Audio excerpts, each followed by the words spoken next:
1963 का साल था। एक मुतवस्सित तबके का सरकारी मुलाजिम रियाज साहब अपनी बीवी और 2 बच्चों के साथ लाहौर शिफ्ट हुआ।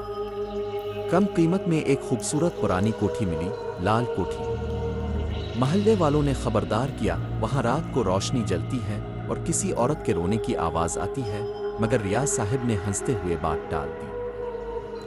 पहली रात सब ठीक था, मगर दूसरी रात 2 बजे के करीब रियाज साहब की बीवी ने दरवाज़ा खटखटाने की आवाज़ सुनी। बाहर जाकर देखा, कोई नहीं। तीसरी रात बच्चे अचानक चीख उठे, उम्मी! किसी ने हमें छूने की कोशिश की। रातों को ठंडी हवाएं चलने लगें, तस्वीरें दीवार से खुद ब खुद गिरने लगें और अक्सर किचन में चूल्हा खुद चल जाता। एक रात रियाज साहब की बीवी ने एक औरत को सफ़ेद जूड़े में सीढ़ियों पर देखा। बाल बिखरे हुए, आंखों से खून बह रहा था। वो आहिस्ता आहिस्ता नीचे आ रही थी। बीवी बेहोश हो गई। अगले दिन जब सब होश में आए, तब मोहल्ले के एक बुजुर्ग ने पूरी कहानी बताई।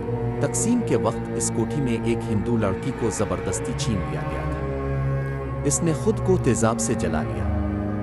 इसकी रूह आज भी इंसाफ के लिए भटक रही है। रियाज साहब ने इसी दिन घर खाली कर दिया। वो कोठी आज भी खाली है। लोग कहते हैं रात 2 बजे रोशनी जलती है और एक औरत की सिसकियां सुनाई देती हैं। ये कहानी हमें याद दिलाती है कि हर जगह का एक माजी होता है और कुछ जख्म वक्त के साथ नहीं, मौत के बाद भी नहीं।